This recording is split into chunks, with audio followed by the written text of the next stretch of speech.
그래서 조금 이제 그 3분기경에 약간 네. 이제 약간 노이즈가 그러니까 소음은 좀 생길 수 있는 게 지금 트럼프하고 지금 이번에 어쨌든 이제 미국에서 미중 협상은 했는데 제가 봤을 때는 그게 썩 만족스러운 결과는 안 나온 것 같아요. 뭐냐면 이제 왜냐면 히토류를 지금 미국의 수출을 금지시켰죠. 히토류가 이제 정말 희귀 금속이면서 저기 F-35 미국의 전투기에도 들어가니까 그게 없으면 못 만들어요. 예. 그러니까 어떻게 첨단 보면 산업 포함해서 그 중국이 미국의 그 이게 목줄을 하나 갖고 목줄을 있는, 갖고 쥐고 있다. 있어요. 그게 예. 히토류예요. 아. 근데 이거 할 방법이 없어요, 미국이. 히토류는 예. 그거 개발하는 순간 옛날 원래 히토류 공부해 보시면 아시겠지만 옛날 70년대 80년대 미국이 했어요. 중국이 한 게 아니고. 근데 그게 환경 오염이 너무 심한 거예요. 히토류 그거 막 발굴하고 이럴 때. 네. 그래서 그걸 중국이 가져간 거죠. 아, 기술 같은 것도. 이른바 선진국에서 못하는 예, 상황. 못하는 사업이에요. 예. 예, 할 수는 있어요. 하지만? 안 하는, 그러니까 못하는 게 아니라 안 하는 거예요. 음. 너무 피해가 크니까. 근데 중국은 그거 무시하고 다 해버렸죠. 네. 그래서 지금 공급망이 중국에만 있는데 음. 미국이 지금 그걸 하려고는 하는데 시간도 엄청 걸리고요. 네. 그 주변에 만약에 사시게 되면 피해가 큽니다. 아. 근데 그런 것들을 이제 중국은 어떻게 보면 좀 또 약간 뭐? 이걸 그냥 정책적으로 네, 밀어붙여버린, 공산주의. 밀어붙여버린 거잖아요. 예. 그래서 공급망이 그렇게 맞춰져 있는데 그러다 보니까 미국 입장에서도 히토리 없으면 못 만들거든요. 뭐 저 공군 전투기도 못 만들고 뭐 첨단 뭐 IT 기기도 만들 예. 수가 없어요. 근데 중국은 정확히 그 약점을 알고 있는 거예요. 그래서 히토리 수출 중단시켜 버린 거예요. 그래서 이번에 모양은 어쨌든 합의됐지만 사실은 이미 미국이 패배하는 결과가 나올 수밖에 없었어요. 트럼프가 너무 성급했어요. 왜냐하면 옛날에 중국이 아니에요. 일기 때랑도 달라졌다. 완전 달라요. 트럼프 일기 그러니까 때랑도. 너무 의존도도 컸지만 예. 미국이 중국에 의존하는 게 커요. 뭐 월마트 제품의 60%가 미국산이죠. 맞아요. 아니 중국산이잖아요. 물가가 예. 타격 입으니까. 그럼 누가 피해 보냐면 미국 사람이 피해 보죠. 사실. 근데 이번에 히토리를 근데 공급하기로 결론은 했는데 네. 그것도요. 중국도 되게 옛날보다 제가 느낀 건 뭐냐면 좀 야가졌어요. 뭐 무슨 의미에서 야가졌냐면 6개월 제한을 걸어버렸어요. 6개월. 6개월만 줄게. 다 안 줘요. 그러니까 이제 미국한테 우리는 절대 안 끌려다닌다. 이걸 준 거예요. 완전 달라졌어요. 왜냐하면 중국도 뭔가 자신감은 생긴 것 같아요. 예, 물론 중국도 문제가 많죠. 뭐 부동산 문제, 인구 감소 있지만. 뭐 경제도 어려운데 예, 근데 이번에 딥시크 때문에 저는 개인적으로 딥시크가 자신감을 준 것 같아요. 야, 해볼만하다. 이 고성능 칩 없어도 되네. 야, 잘하는데 그 BYD가 테슬라 이겼잖아요. 매출에서 자신감이 생긴 거예요. 야, AI 뭐 이런 것부터 해서 전기차, 첨단 산업 우리 할 만해. 예. 그러면서 근데 미국은 우리 거 없으면 못해. 공급망이 중국에 있으니까. 그렇게 됐네요. 예. 그래서 이번에 합의는 했지만 아마 네. 트럼프는 말은 그렇게 해요. 야, 잘 됐다. 이렇게 하지만 속으로는 만족스럽진 않을 거고. 그리고 또 아쉬운 게 예. 구두 합의예요, 그냥. 아, 문서도 구두 아니에요. 합의예요? 서명도 안 했어요. 네. 그래서 구두 합의만 됐고 서명은 8월경에 한다고 하더라고요. 그러니까 이게 또 뭐가 바뀔지 몰라요. 그리고 유럽하고도 지금 협상 잘 안 되고 이제 우리나라도 아마 제가 알기로는 이번 주에 거기 캐나다에서 네, 그 G7 하니까 아마 예, 이재명 대통령 가시는 걸로 알고 있는데 네, 트럼프 대통령 예, 만날 가서 수 이제 있죠? 협상을 하겠죠. 아무래도 뭐 관세 얘기 안 나올 수가 없는데 그럼요. 근데 저는 그렇게 생각해요. 이왕 이렇게 된 거 너무 급하게 할 필요는 없다. 네. 예. 지금 어느 나라도 영국 빼고는 다 지금 협상이 제대로 된 적은 없고 일본도 지금 제대로 안 되고 예. 있고. 그래서 우리가 뭐 먼저 그냥 그 급하게 할 필요는 없고 다른 나라 하는 거 보면서 네. 좀 해도 된다. 근데 이제 7월 8일까지가 그게 기한이에요. 기한이니까 예. 그때까지 안 되면 이제 트럼프가 어떻게 할지 모르겠어요. 오늘 뉴스 보니까 좀 연장하겠다는 얘기도 연장 나오던데. 용이 있다고 하지만 예, 또, 모르겠어요. 예. 연장할 것 같기도 하고. 예. 아, 근데 하는 게 트럼프 입장에서도 괜찮죠, 사실은. 예. 얻어내고 여기서 얻어내고. 다시 올리면 또 금융시장 충격받거든요. 네, 한 번은 또 그러니까 그게 너무 또 불안해요, 사실 네. 이렇게 보면서도. 네. 그래서 그런 부분 때문에 어쨌든 뭐 약간의 예. 지금 주식시장이 어쨌든 이제 신정부에 대한 기대감으로 굉장히 흥분 상태는 맞는데 변수는 트럼프죠. 트럼프 정책 아직은 우리나라 증시에 우호적인가 아니라서 그 부분이 한번 시장을 한 번은 약간 조종받게 또- 만들 수는 있어요. 네, 그러니까 그러니까 그 점은 조금 유의해야 될 것 같아요. 알 수가 없는 게 트럼프 그 SNS 이걸로 막 후청이니까 네, 그 이번에 맞습니다. 이제 트럼프랑 머스크랑 설정 엄청 뿌리고 싸우고. 있었고 난리가 났었고. 네, 그러니까 맞습니다. 알 수가 없어요. 한 치 앞도 네, 알 수가 네. 없긴 하지만 여기에 대해서 우리가 뭐 예측은 못하지만 예측은. 대응은 해야 되는 거 아니겠습니까? 네, 근데 어쨌든 그런 예. 뉴스가 나오면 어허. 그걸 도망가시면 안 되고 아, 도망가면 기회죠. 기회. 아 이것도 싸게 주는구나. 우리 관세 경험해봤잖아요. 맞아요. 4월에. 그 관세 그날이 바닥이었어요 또. 그러니까 이번에도 그럴 수도 있다는 얘기예요. 한 번에. 네. 그러면 그때 놀라지 마시고 놀라지 마시고. 아, 현금을 투입할 시기가 왔구나. 바닥 딱 되면 좀 알려주세요. 오마이TV 시청자분들께 알려주면 저희가 네. 커뮤니티에 글을 올려가지고 예. 연불리가 바닥이랍니다. 근데 한 번은 3분기 중에 그런 일이 나올 수는 있어요. 그러니까 모든 협상이 다 잘 될 수가 없잖아요. 그 트럼프의 협상의 기술, 거래 네. 기술도 사실은 보면 한번 맞습니다. 흔들고 얼만큼 취해가는 맞아요. 그런 거니까. 이게 실제 일기 때도 그랬거든요. 네. 그 미중 협상 잘 되다가요. 아무 일 없었는데 갑자기 뒤통수 한번 또 때려요. 막 파기하고. 그래서 주식시장 한번 급락하고. 근데 그때도 똑같았어요. 그 급락장에 사신 분이 또 수익 났어요. 오르긴 올랐거든요. 그게 참 어렵잖아요. 네, 그렇죠? 어려운데 투자자 입장에서 어려워요. 놀라지 말자. 놀라지 말자. 그리고 물론 관세도 중요하지만 음, 우리나라 상승장의 이번 핵심은 관세가 아니에요. 그렇죠. 아까 말씀드렸죠. 핵심은 상법 개정입니다. 네. 이게 진짜 핵심이기 거버넌스가 이제 때문에. 달라지는 예. 거니까. 그래서 핵심은 상법 개정 통해서 부동산으로 갔던 자금을 네. 주식 시장으로 물꼬를 바꾸겠다는 건데 진짜 어렵죠. 정말 어려운 일이에요. 이 몇십 년간 있었던 이거를 어떻게 한 번에 바꾸겠어요. 네. 오래 걸리긴 하지만 이 물꼬를 특이라도 해야 될 거 아니에요. 그렇죠. 지금 그 작업이 이제 시작이 된 거예요. 그러니까 엄청난 지금 변화는 시작됐다. 희망을 가지게 된다. 네. 희망을 가지게 되고 이재명 대통령이 이제 약속을 했고 네. 분명한 부분들이 있기 때문에 믿고 기다리면 되고 또 어제 거래소 방문이 정말 굉장히 상징적이다. 상징적 의미가 예, 있다. 예. 예.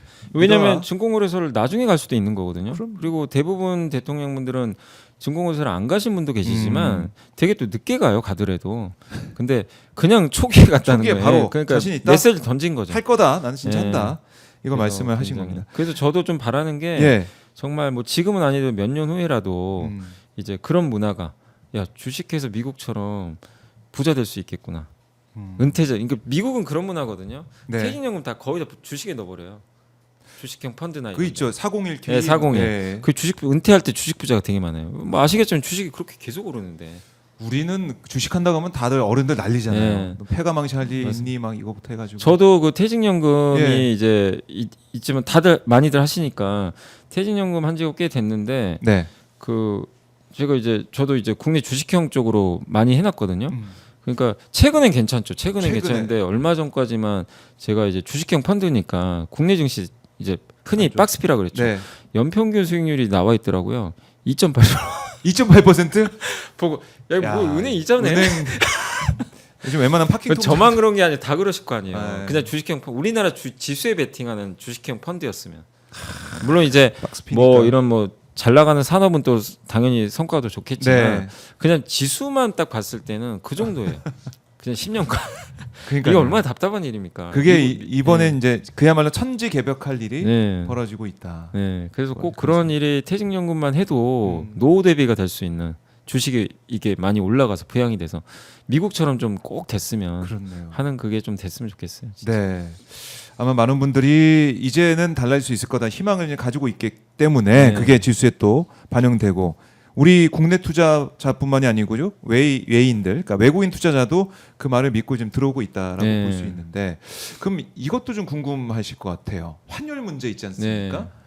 원달러 환율이 오늘은 조금 내려간 것 같은데 이게 뭐 작년까지만 해도 올해 사이에도 1,400원 뭐 50, 1,450원, 맞습니다. 예. 1,500원 간다 이런 얘기도 있었고 지금은 어떻게 보십니까 환율 시장 흐름은? 지금 이제 1,350원이면 100원 정도 떨어진 상황인데 네.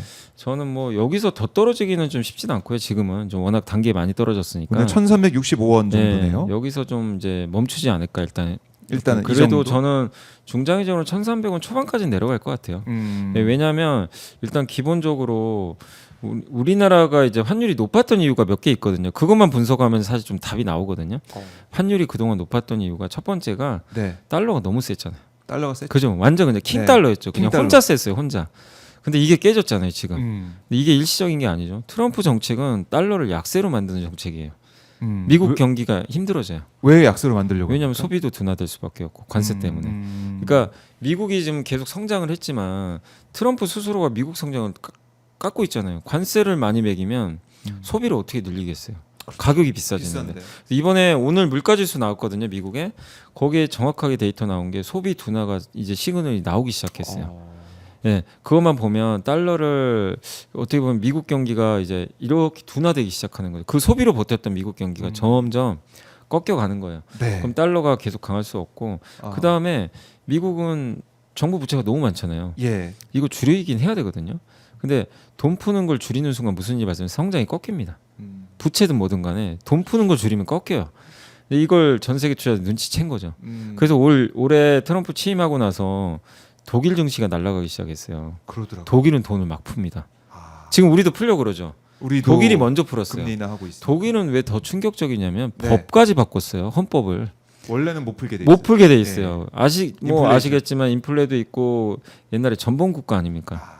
방위비 지출 난리 나요. 독일이 돈 풀어서 방위비 지출한다고? 이건 큰일 날 일이에요. 왜? 나치가 있기 때문에 예전에 그 트라우마가. 그래서 법을 바꾸지 않으면 못 해요. 근데 법 개정을 해버렸어요. 그래서 주식시장은 일단 이거는 되게 단순한 게요. 돈 풀면 주가는 올라갑니다. 이건 뭐 부동산도 똑같잖아요. 돈의 가치가 떨어지니까 반작용인데. 네, 자산을 사야 예. 근데 미국은 지금 그러기 쉽진 않은 네. 거고 너무 부채가 많아서. 그럼 달러는 달러 약세. 예. 달러는 결국 미국 경제예요. 이렇게 생각하면 되게 쉬워요. 미국 경기가 안 좋아지면 달러값 떨어집니다. 아, 그렇게 보면 되겠네요. 왜? 그게 우선이에요. 예, 1순위는. 예, 예. 그래서 지난 몇 년간 미국 경제 혼자 좋았잖아요.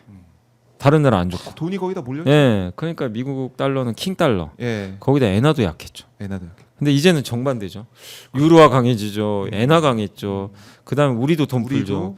돈 풀면 경기가 일단 회복되거든요. 어느 정도는. 그러면 이 의견도 있어요. 돈 풀면 그 나라 돈 가치 떨어지는 거 아니냐. 근데 환율에서 더 중요한 건요. 경제 성장률이에요. 모멘텀. 이게 1순위예요. 네. 그래서 돈 풀어서 경기 살린다고 하면 원화 가치가 올라가는 겁니다. 아. 그게 1순위이기 때문에 그래서 저는 예.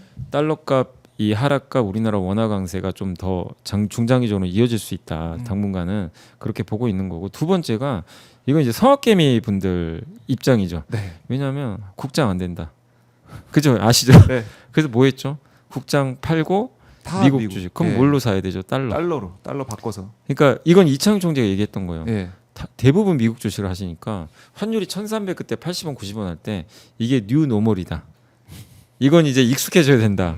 왜 한국 사람들이 한국장 투자 안 하고 달러로 바꿔서 미국 투자하니까 이 수요가 적지가 않잖아요. 네. 거기다 국민연금도 미국 주식 비중 계속 늘리죠. 그다음에 현대차 미국에 투자하죠. 다 예. 달러로 투자하잖아요. 그렇네요. 우리 그러니까 투자 자체가 투자 자산이 다 해외로 가는 거예요. 음. 이게 이제 고착화되면서 네. 달러 값이 올라간 거죠. 우리가 잘못해서가 아니라 이거 이제 우리 기업과 우리 국민들이 선택을 한 거죠. 그래서 그랬는데 네. 지금은 어떻게 될까요? 만약에 이렇게 국장이 힘을 내주면 미국 들어와요. 주식 하신 분들이 돌아올 가능성도 있단 말이에요. 달러 팔고 예. 원화 사서 돌아와야 돼. 그리고 국민연금도 어쨌든 예. 우리 국민 자산이잖아요. 국내 주식 비중 계속 줄이거든요. 그 정책이 목표가 있어요. 계속 줄여요. 근데 저는 이것도 바꿀 가능성도 있다고 봐요. 왜 국내 주식 부양을 좀 해야 되기 때문에 이 정부의 어젠다가 그거잖아요. 그렇네요. 이재명 근데 정부에서. 국민연금이 거기다 대놓고 계속 음. 비중을 줄이는 것도 모양이 안 맞거든요. 해외는 계속 늘려요. 그렇죠. 예, 그래서 국내 쪽으로 만약에 연기금도 좀 비중을 좀 높이는 쪽으로 바뀌면 당연히 달러를 팔아야 되거든요. 네. 그렇게 되면 이런 것도 그러니까 투자 수요 면에서 국내 쪽으로 수요가 좀 늘지 않겠냐. 근데 이것도 저는 그래서 한 가지 좀 그 우리나라 원화값을 올리는 환율을 떨어뜨리는 이유다. 일시적이지 않다. 이제 마지막으로 트럼프가 요구한 걸로 알고 있어요. 근데 트럼프. 기사 얘기 나온 거 보니까 원화 올려라. 원화 올려. 왜냐하면 트럼프는 달러를 낮추길 원해요. 달러를 낮춰서. 약달러를 되게 원해요. 네, 수출을 좀 많이 하려는 거예요. 예, 그러니까 무역 수지 적자를 줄이고 적자를 싶죠. 줄이고 싶어서. 늘 얘기하잖아요. 적자 줄이고 싶다. 방법이 여러 개인데 관세를 부과해서 줄이는 게 있고 예. 달러를 약하게 만드는 거죠. 예, 근데 달러가 너무 강했잖아요. 그러려면 다른 나라 통화가 올라가야 돼요. 그 예전에 80년대 예. 프라자 합의 같은 거 있잖아요. 그러니까 그걸 그때 많이 엔화 또 올려버렸잖아요. 얘기하시던데. 그냥 의도적으로. 근데 그 정도는 아니더라도 예. 얘기는 한다. 구두 예, 개입은 한다. 그래서 진짜. 저번에 뉴스 보니까 저는 진짠가 했는데 뉴스 나온 거 보니까 요청을 하긴 한 것 같더라고요. 한국 정부에. 그래서 확 우리 원화값이 올라버렸죠. 강해지고. 예. 예, 그런 이 일이 세 있었는데. 가지가 가벼운 이슈들이 다 아니잖아요 지금. 그래서 저는 중장기적으로 환율은 좀 1,300원 초반까지는 가지 않겠냐. 다만 네. 한 가지만 더 말씀드리고 싶은 거는 5, 6년 후를 보면 다시 오를 수도 있어요. 왜냐하면 왜요? 우리나라는 인구가 줄어서 이게 제일 문제예요. 생산성이. 이거를 극복 못하면 생산성이 줄고 인구가 줄어드는데 어떻게 경기가 계속 또 살아나겠어요? 성장이 일시적이에요. 돈 푸는 건. 이거를 결국 성장으로 연결시켜야 되는데 그걸 잘하면 환율은 계속 안정화되는데 만약에 그걸 실패하면 네. 인구 계속 요새 좀 다행인 게 출생률 좀 올라오더라고요. 맞아요. 근데 이게 결국엔 이 정도도 지금 너무 낮잖아요. 아직도. 그럼 근데 이거를 인구를 못 늘리면요. 결국 우리나라 그 경제 동력은 떨어져요. 어쩔 수 네. 없어요. 다 사람이 하는 거기 때문에. 근데 결국에는 그래서 이제 성장을 어떻게 할 것이냐 이 예. 부분. 또 그게 장기 환율을 결정한다. 출생을 또 어떻게 예. 또 결혼 뭐 출산 이 부분들을 어떻게 또 장려할 것이냐 이것도까지 좀 장기적으로 봐야 된다. 그게 안 되면 다시 1,500원 갈 수도 있는 거예요. 그 경우에. 그건 이제 몇 년 후의 문제인데 그래서 이 어떻게든 이 결혼이라든가 출산율, 우리나라 생산성 뭔가 네. 이 부족한 인구를 채울 수 있는 이게 몇 년 안에 잘 맞춰져야 계속해서 우리나라 경제가 순환하지. 안 되면 이제 좀 또 쉽지 않아지는 거죠. 그러니까